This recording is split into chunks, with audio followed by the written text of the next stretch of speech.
The Golden State Warriors expect to be major players in 2025 NBA free agency. And on today's show, we're going to go through our final Golden State Warriors free agency targets. Before we get into all of it, though, I got to make sure you guys know that we will be live when 2025 NBA free agency begins Monday at 3 p.m. Pacific. So make sure you are subscribed and you turn your notifications on so you know exactly when we go live. And you know if the Warriors make a move, we're going to get a video out on the channel as well so you know when we post that content.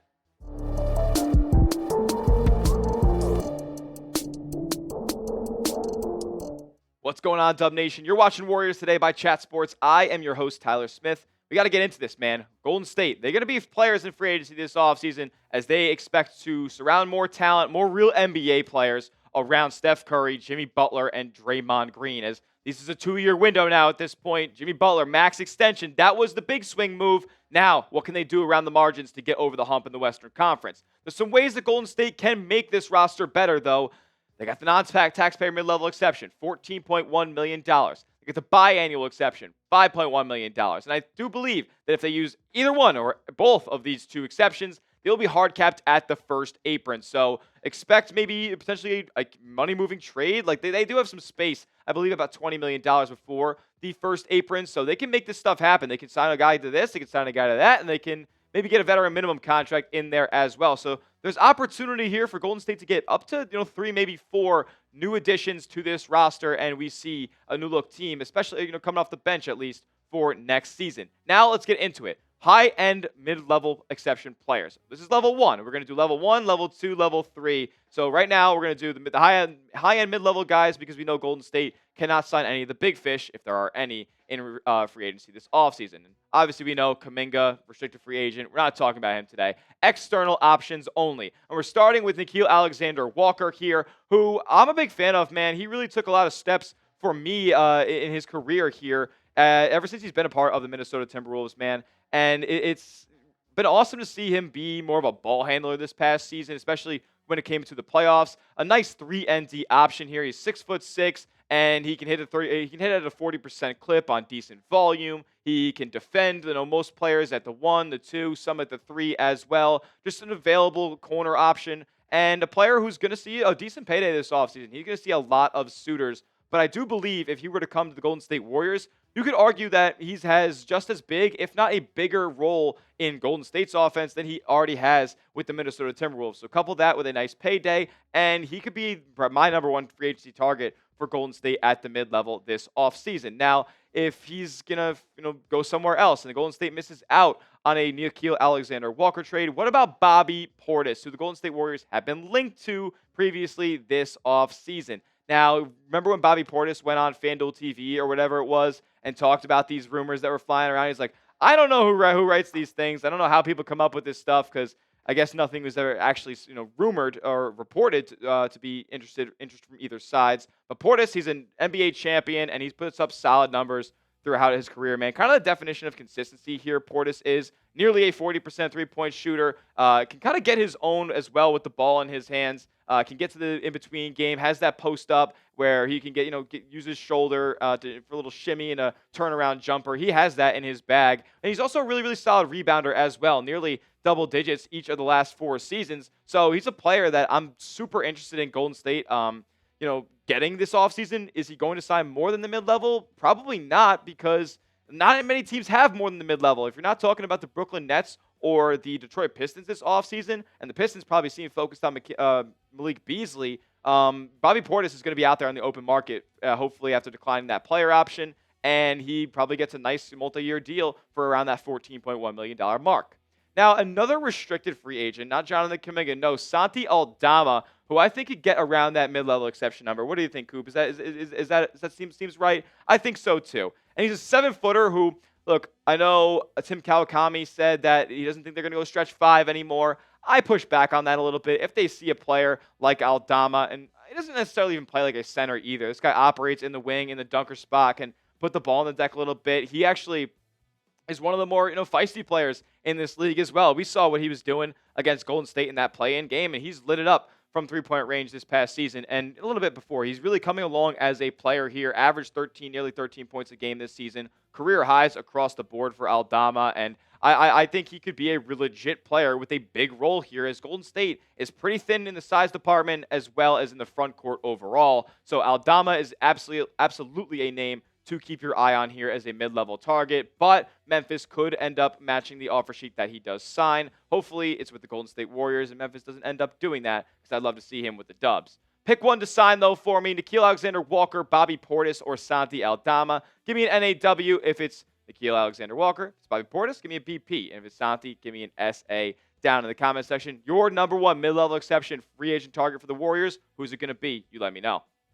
Moving down to level 2 now, the biannual guys, in-betweeners here. I use biannual because that's the next exception that Golden State has. You know, teams around this league, if they want to add talent externally, they're going to have to use these exceptions. Nobody has cap space, so this is what Golden State has at their disposal. Let's talk about our first tweener here, who could potentially end up being a vet minimum target. But if Golden State is dead set on bringing him here, Brook Lopez is absolutely a name to watch. Now, is he the defender that he once was at this point in his career at age 37? Absolutely not. But he can be a stretch 5, and somebody who I would love for Quentin Post to kind of model his game around, at least the late stage Brook Lopez in his career, because he has been awesome in his Bucks tenure, especially in the offensive end, as you know, he could hit that trailing three-point shot above the break at a really, really high clip, 37% plus, basically throughout his entire Bucks tenure. Not the best rebounder overall, and I know Golden State probably wants to control the glass a little bit better next season, but I like Brook as a veteran leader, especially as well. He's going to be a calming, kind of presence in that locker room and a good mentor to the, Warriors' young front court in Quentin Post and whoever else is down there. I like Brook, and I think he could honestly probably keep Draymond in check a little bit too. That'd be a good role for him to have as a leader off the bench. How about Luke Kennard, sharpshooter? I don't think he's going to get more than $5 million in free agency in the open market this offseason. Age 29, he's not really a great defender overall, but he really provides more than just kind of shooting to his game. Underrated passer of the basketball, can put the ball on the deck and finish at the rim just a little bit in his game. But we know what his calling card is. That's the outside shot. And with a guy who shoots like nearly 7 threes a game most of the time, and with the numbers that he does, 45%, 43% from long range. Oh, yeah, 49% a couple years ago. This past season, I believe he shot like 50% on wide open threes or something like that. Like, it's just freaky numbers. One of the more underrated shooters in the entire league. And if he wants to surround himself and play next to Steph Curry, I'm sure that's one of his effing heroes in his life. He could go to Golden State, and they can make it happen here at the biannual level, and they would be happy to do it, as they need way more consistent outside shooting in that lineup.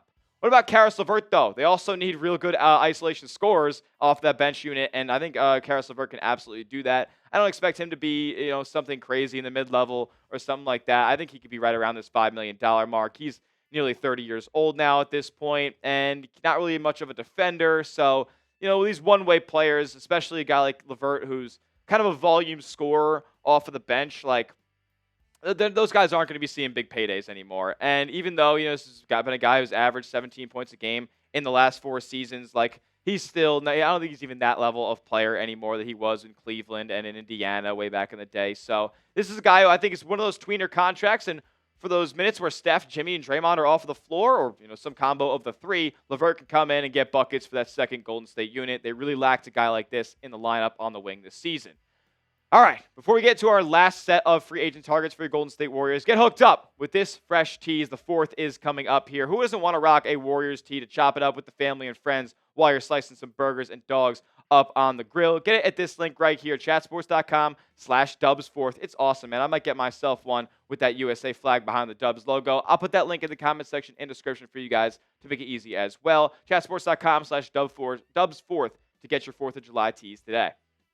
Level 3, let's close this thing out with vet minimum deals, and most of these are going to be familiar faces. Actually, pretty sure all of them are going to be familiar faces to Warriors fans. As of right now, Anthony Melton, my dog, is he going to be back in Golden State next season? I think so. I'd argue out of every name in this video, aside from the next 2 that we'll talk about, because I think they're very, very likely to come back, Anthony Melton is my most realistic Warriors free agent target this offseason. At the vet minimum level, they signed him to the mid-level contract last offseason. Unfortunately, tore his ACL in November. He looked awesome in the starting lineup next to Steph at the start of the Warriors season, starting 12-3. Next thing you know, he goes down. The Warriors are like 12-21 over the next 33 games or some nonsense like that. So I would love to see him come back into the lineup, and I think he could provide something if he could stay healthy, man. Like, I'm not saying he's going to start, but like, ease into this thing a little bit, play spot 15, 20 minutes a night, and he's going to provide solid effort and shot making ability on both ends of the floor. So I would be very, very happy if D'Anthony Melton ended up re-signing in Golden State. Just a 1-year deal, vet minimum, get back on your feet, stay healthy for a season, and then that would be a really, really like great buy low option for the Dubs as he fit in awesome to start his Golden State career. And now we'll get to the final two targets. They're not really targets because I think it's kind of inevitable at this point. Kevon Looney, is he ever going to lead the Golden State Warriors? It's crazy to believe that he's only 29 at this point. Been with the team damn near a decade now. And I think they have mutual interest in a reunion on the vet minimum level at around $2.6 million or whatever it is. Looney is a good veteran leader down low there, and you can always count on him to give you that effort and be a solid rebounder in the late stages of games when Golden State needs to control possessions. But he just cannot be relied upon in a lot of other areas, and he's really undersized as well. Golden State needs to find fresh blood in that front court. Gary Payton, apparently there's mutual interest in these two reuniting. I won't do it for anything more than the vet minimum. He's just too much of a one-dimensional player at this point, provides nothing offensively, and I really don't want to see him often at all playing postseason minutes anymore, especially down the stretches of games. He hits some threes for me. GP2 is an awesome energy guy, and these two, Looney and GP2, are kind of foundational to the locker room and keeping this Golden State identity together, as they're both multi-time champs with the Dubs. So I'm cool keeping them both on the on the veteran min, and we can go see if we can get any of those external options at the mid-level and biannual level. And you guys can't steal any of the guys that I talked about on today's show. Name a free agent you want the Warriors to sign, and whether it's at the non-taxpayer mid-level, the biannual exception $5 million, or at the vet minimum level as well. Name a free agent you want to see in the Bay Area wearing blue and gold next season. Make sure you are subscribed to the channel, though, because we will be live when that all goes down tomorrow. So hit that subscribe button and turn your notifications on so you know exactly when we go live and you know exactly when the Dubs make a move, because we're always making videos. We'll see you guys on the next one. And as always, let's go Dubs.